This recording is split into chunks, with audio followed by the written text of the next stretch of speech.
Okay. सुप्रभात, सबको जय मसीह की। आज एक विषय में हम लोग चलेंगे और देखेंगे परमेश्वर की वचन क्या कहता है। परमेश्वर के वचन के अनुसार चलना। आइए हम लोग थोड़ा प्रार्थना करते हैं। हमारे जीवित परमेश्वर, हम धन्यवाद देते हैं और इसको अवसर आपने दिए। प्रत्येक कलीसिया भाई बहनों को आप अगुवाई करो और परिपक्व करो पिता, बुद्धि समझ के साथ उनके जीवन को अगुवाई करो। धन्यवाद देते हैं, आपकी स्तुति महिमा करते हैं। जीवित और पराक्रमी परमेश्वर यीशु मसीह के नाम से मांगते हैं, आमीन। परमेश्वर के वचन के अनुसार चलना, भजन संहिता 119 1 से 8 एक पाठ है, हम देख सकते हैं। ओके, हम पवित्र आत्मा के फल के विषय में बात करेंगे। आने वाले समय में हम लोग डिवोशन में दूंगा, आप लोग सुन सकते हैं, आप लोग देख सकते हैं और वचन पढ़ सकते हैं। भजन संहिता 119 1 से 8। क्या ही धन्य है वह जो चाल के खरे हैं और यहोवा की व्यवस्था पर चलता है। भजन संहिता 119 1 से 8 आप पढ़िएगा जरूर इन वचनों को। 5-6 बातें जो हम इसमें बता सकते हैं ना। खरा उपासक, उपासक का मतलब है कि एक उपासना करने वाला, भक्ति रखने वाला और परमेश्वर की आराधना और परमेश्वर की इच्छा के अनुसार चलने वाला व्यक्ति। भजनकार जब लिख रहा है, बहुत अद्भुत तरीके से लिख रहा है। मैं उससे पहले एक दो भाई की कहानी बताता। दो जुड़वा भाई थी, एक भाई प्रचारक और दूसरा भाई पैसे से डॉक्टर बना और वह अपने अपने व्यवसाय में व्यस्त हो गए। एक दिन मसीह व्यक्ति डॉक्टर के पास आकर कहने लगा, सर आप बहुत बढ़िया प्रचार करते हैं। तब डॉक्टर मसीह व्यक्ति से कहता है, महोदय मैं प्रीच नहीं किंतु प्रैक्टिस करता हूँ। अद्भुत बात। डॉक्टर का जवाब जो था अद्भुत था। डॉक्टर कहता है कि मैं प्रीच नहीं बल्कि मैं प्रैक्टिस करता हूँ। आज मसीही समाज में बहुत से प्रचारक है जो चिल्ला चिल्ला कर प्रचार करते हैं लेकिन प्रैक्टिस बिल्कुल नहीं करते हैं। भजनकार हम प्रचारकों को वचन के अनुसार प्रैक्टिस करने के लिए बाध्य करता है। हम पवित्र आत्मा से सहायता मांगे कि वह हमें वचन का प्रचार दे। ओके, वचन का प्रचार दे और वचन पर चलने के लिए शक्ति दे। हमें प्रार्थना करने की जरूरत है, परमेश्वर से मांगने की जरूरत है। हर एक मसीह भाई बहनों को परमेश्वर से मांगने की जरूरत है। पहली बात, खरा उपासक वचन के अनुसार चलता है। भजन संहिता 119 और वचन 1 में उन उपासकों को धन्य कहा गया है जो परमेश्वर के वचन के अनुसार चलते हैं। जो वचन के अनुसार चलते हैं, वचन जो सुनेगा, वचन जो पढ़ेगा, वही वचन के अनुसार चलेगा। बहुत सारे लोग वचन पढ़ते हैं और वचन सुनते हैं पर वचनों के अनुसार चलते नहीं। हमें वचनों के अनुसार चलना है। पवित्र बाइबल में महान विश्वासियों का हमें अध्ययन करने को मिलता है। बहुत सारे जो मसीह भाई बहन, हम उन सब का अध्ययन करने को मिलता है। देख सकते हैं जो जीवन भर वचन पर चलते रहे। उदाहरण के तौर पर अब्राहिम, नूह, हनोक, ये हमारे लिए प्रेरणा है। हमारे लिए ये अद्भुत प्रेरणादायक लोग हैं जो विश्वास में हमेशा चले हैं और इन्हीं लोगों के जीवन से हमें प्रेरणा मिलता है। हम देखते हैं, हम वचन से हमेशा पास्टर काल, हमारी जो सीनियर पास्टर है, हमारी जो ग्रेटर ग्रेस का बम्बई इंडिया के जो senior pastor doctor Steven, pastor काल, पास्टर सारल, पास्टर सिवेली, ये लोग वचन पर चलते हैं और जब इनकी बातें होती है, इनकी जो संदेश होता है वो वचन के अनुसार होता है और लोगों को प्रभावित करता है। खरा, दूसरी बात, खरा उपासक वचन के द्वारा परमेश्वर के पास आता है। हमेशा वचन के साथ परमेश्वर के पास आता है। वचन परमेश्वर से मांगता है, वचन की रहस्य को प्रकट करो। पौलुस के जीवन को हम देख सकते हैं, अद्भुत है। भजन संहिता 119 वचन 2 में परमेश्वर का वचन उपासकों को उसके पास आने के लिए प्रेरणा देता है कि हम प्रतिदिन परमेश्वर के वचन का अध्ययन और प्रेम करें। परमेश्वर के वचन से प्रेम करें और वचन को पढ़े। पवित्र आत्मा की सहायता से वचन में बने रहे। जब हम बने रहेंगे, परमेश्वर हमें बुद्धि समझ के साथ वचनों पर चलने में अगुवाई करेगा। तीसरी बात, खरा उपासक वचन को मानता, कुटिलता कार्य नहीं करता है। भजन संहिता 119 वचन 3 में उपासक परमेश्वर के वचन को ग्रहण करता है और वह पवित्र आत्मा के मार्गदर्शन के अनुसार जीवन व्यतीत करता है। हमेशा वचन को ग्रहण करता है और वचन के अनुसार पवित्र आत्मा से मदद मांगता है कि वचन के अनुसार मुझे अगुवाई कर। वह वचन के अनुसार कार्य करता है, कुटिल के कार्य नहीं करता। खरा उपासक पुनः वचन के अधीन रहता है, इसीलिए वह बुरा नहीं सोचता, बुरा नहीं बोलता, बुरा नहीं करता, लेकिन पवित्र और शुद्ध विवेक के द्वारा अपने हृदय में पहरा देता है कि उसके मुंह से अनर्थ और व्यर्थ की बात ना निकले। कितनी अच्छी बात है। हमें वचन को अंदर लेना है, वचन को सीखना है, वचन के अनुसार बोलना है, वचन के अनुसार सोचना है, वचन के अनुसार परमेश्वर के अधीन होना है, वचन के अनुसार काम करना है। तो आप कभी कुटिल का काम नहीं करेंगे। परमेश्वर के लोग कभी कुटिलता के काम नहीं कर सकते, पर कुछ लोग करते हैं जो मसीह के लिए अच्छा उदाहरण नहीं है। उनके जीवन से दूसरों को ठोकर पहुंचता है। ऐसे लोग बोलते कि चाकी की जो पत्थर होती है उसको गले में बांधकर उसको समुद्र में डाल देना चाहिए, ऐसे लोगों को। चौथी बात, खरा उपासक परमेश्वर के वचन में दृढ़ होता है। भजन संहिता 119 का और वचन 4 में हमेशा दृढ़ रहता है। नीलकंठ देव सहालय पिले, नीलकंठ देव सहाय पिले केरल प्रदेश के एक प्रतिष्ठित अधिकारी थे। जब वह बेनेडिक्स डेलानाय के संपर्क में आए तब उन्होंने प्रभु यीशु मसीह पर विश्वास किया और एक रोमन कैथोलिक चर्च में बपतिस्मा ग्रहण किया। लेकिन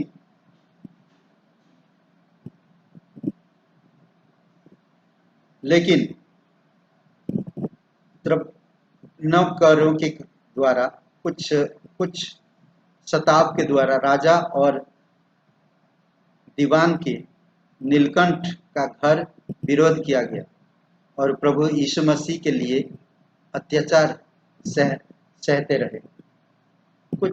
कुछ जो संत लोग हैं, ब्राह्मण लोग हैं, इनके वजह से उनका घर में विरोध किया गया। एक दिन राजा के 3 सैनिक नीलकंठ की हत्या करते हैं। नीलकंठ देव सहाय प्राण देने पर पवित्र वचन में दृढ़ थे और उन्होंने अपने विश्वास का इनकार नहीं किया। वचन में और पूरी तरह से दृढ़ थे और वचन के अनुसार काम करते थे, वचन के अनुसार सोचते थे, वचन के अनुसार जीवन व्यतीत करते थे। और उनका विरोध, एक दिन राजा के 3 सैनिक आकर उनके हत्या करने, नीलकंठ प्राण देने तक पवित्र वचन में दृढ़ थे और उन्होंने अपने विश्वास का इनकार नहीं किया। आज भारत के मसीहों को भयंकर सताव का सामना करना पड़ रहा है। बहुत सारे जगहों पर, कई सारे जगहों पर हत्याएं हो रही है, कई सारे जगहों पर लोगों को सताव कर रहे हैं, कई सारे जगहों पर लोगों को मार रहे हैं, सताव हो रहा। और यह हमारे लिए उपयुक्त समय है कि हम सताव और विरोध के मध्य पवित्र वचन में दृढ़ रहें। ऐसे हालत में हमें कभी भी निराश नहीं होना चाहिए। हमें प्रार्थना करना चाहिए, परमेश्वर के सामने, परमेश्वर की उपस्थिति में आना चाहिए। 5वीं बात, खरा उपासक वचन के लिए परमेश्वर को धन्यवाद देता है। खरा उपासक हमेशा जो भक्ति रखता, जो परमेश्वर के वचनों के अनुसार चलता, जो परमेश्वर के वचन के अनुसार जीवन व्यतीत करता, वो भक्ति रखता, जो भजन संहिता 119 और वचन 7 में, जब हम परमेश्वर की आज्ञाओं को मानते हैं तब उससे प्रेम करेंगे। जो मेरी आज्ञा मानेगा वो मुझसे प्रेम करेगा। जब हम परमेश्वर के वचन का अध्ययन करते हैं तो वह भेद प्रकट करते हैं। हमें परमेश्वर के महान भेद को प्रकट करने के लिए उसे धन्यवाद देना चाहिए। हमेशा वचन पढ़िए। पवित्र आत्मा जो आपके अंदर है, परमेश्वर ने आपके अंदर जो डाला पवित्र आत्मा, वह आपको मदद करेगा। हमेशा वचन पढ़ते रहिए। वचनों से कभी लापरवाही मत करिए। वचनों से कभी दूर मत रहिए। वचन को गले का हार बना लीजिए। वचन ही आपको प्रभावशाली बनाएगा। वचन ही आपको अगुवाई करेगा। वचन से आप जीवित रहेंगे। मत्ती का 4:4 में क्या कहते हैं? रोटी से इंसान जीवित नहीं रहता, परंतु परमेश्वर के मुख से जो वचन निकलता है उसी से जिंदा रहता है। वचन को अपने हृदय में बसने दीजिए, हृदय की पट्टियों पर बसने दीजिए। ये वचन आपके शरीर को भला चंगा रखेगा। अद्भुत है। जब इजरायली बंधुआई में बेबीलोन गए तब यरूशलेम की दशा दर्दनाक और शर्मनाक थी। भजन संहिता 74:9 में, वहां कोई नबी जीवित नहीं रहा कि इजरायलियों को वचन का भेद बताए। इसलिए हमें परमेश्वर के पवित्र वचनों के लिए धन्यवाद देना चाहिए कि वो हमारे लिए परमेश्वर की पवित्र वचनों को समझने के लिए, भेद खुलने के लिए हमें पवित्र आत्मा दिया है। अद्भुत है। यही वचन है जो परमेश्वर, जब वचन पढ़ते हैं परमेश्वर के गुण आप अपने अंदर लेते हैं। लास्ट पॉइंट, खरा उपासक परमेश्वर के वचन को पूर्ण रूप से स्वीकार करता है। खरा जो उपासक होता है, खरा जो भक्ति रखने वाला, खरा इंसान जो होता है, वो परमेश्वर के वचन को पूर्ण रूप से स्वीकार करता है। हर एक वचन वो अपने जीवन में क्रियाशील करता है, प्रैक्टिस करता है वचन के अनुसार। झूठ ना बोले, ईर्षा ना करे, चोरी ना करे, बुराई ना करे, पाप ना करे, और ठगे नहीं, कुटिलता का काम ना करे। ये सारी चीजें हमें सिखाता है। और वचन हमें प्रेम देता, वचन हमें शांति देता, वचन हमें शक्ति देता, वचन हमें जीवन देता, वचन हमें रुष्ट पुष्ट बनाता, वचन हमारी मन को फ्रेश रखता, वचन हमारे शरीर को, मन को शांति देता, विश्राम देता। इसलिए वचन को स्वीकार करना हर समय।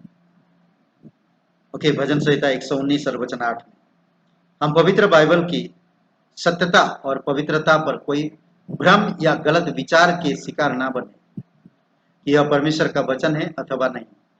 हमें ये कभी नहीं करना चाहिए। आप पढ़िए 2 तीमुथी 3 वचन 16-17 वचन देखिए। पवित्र शास्त्र के हर एक वचन परमेश्वर की प्रेरणा से रचा गया है। बुद्धि, समझ, ज्ञान, उपदेश और सुधारने के लिए लाभदायक, ताकि परमेश्वर का जन खरा हो और सही समय पर सही लोगों को जवाब दे सके। इसकी पवित्रता और सत्यता का प्रमाण स्वयं पवित्र वचन है। संपूर्ण पवित्र बाइबल परमेश्वर की प्रेरणा से रचा गया। अद्भुत है। ओके, तो ये कुछ पॉइंट्स मैंने दिया। ओके, और एक छोटा सा सुनिए, छोटा सा एक मिशनरी का बात है। एक प्रचारक चीन देश में विरोध के पश्चात भी प्रचार करता रहा।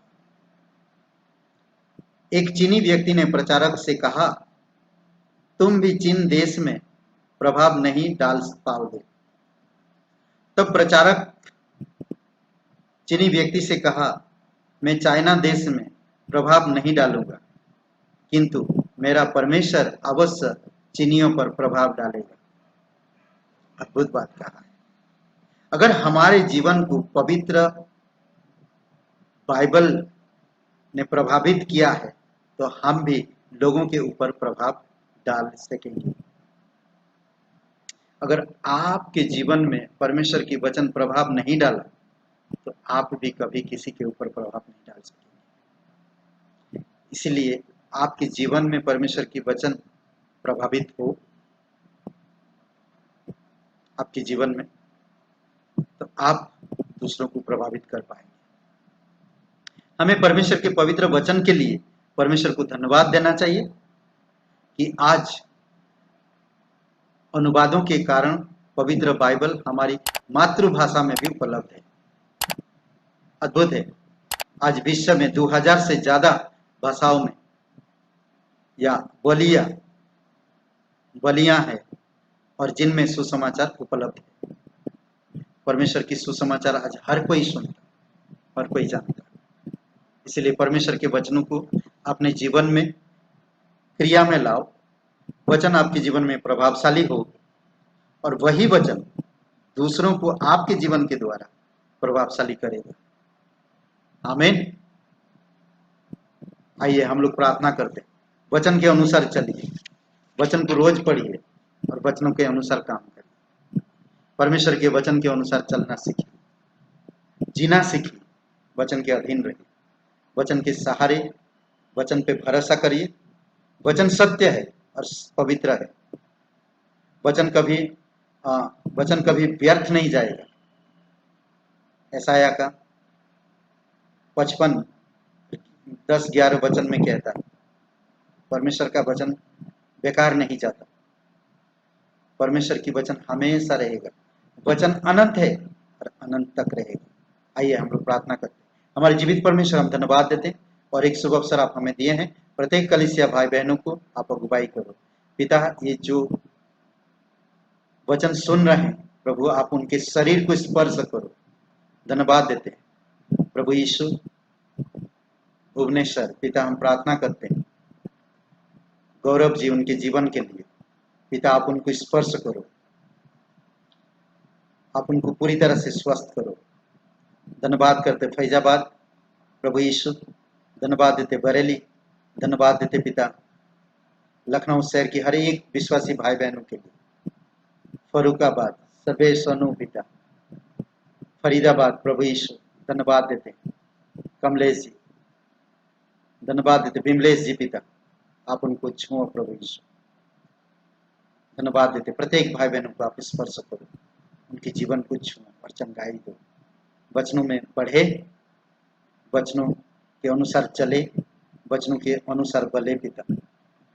उनके जीवन में तेरे वचन प्रभावशाली हो और दूसरों के जीवन में भी उनके जीवन के द्वारा प्रभावित करे। धन्यवाद देते प्रत्येक भाई बहन को अभिषेक करो। यीशु नासरी के नाम से मांगते हैं।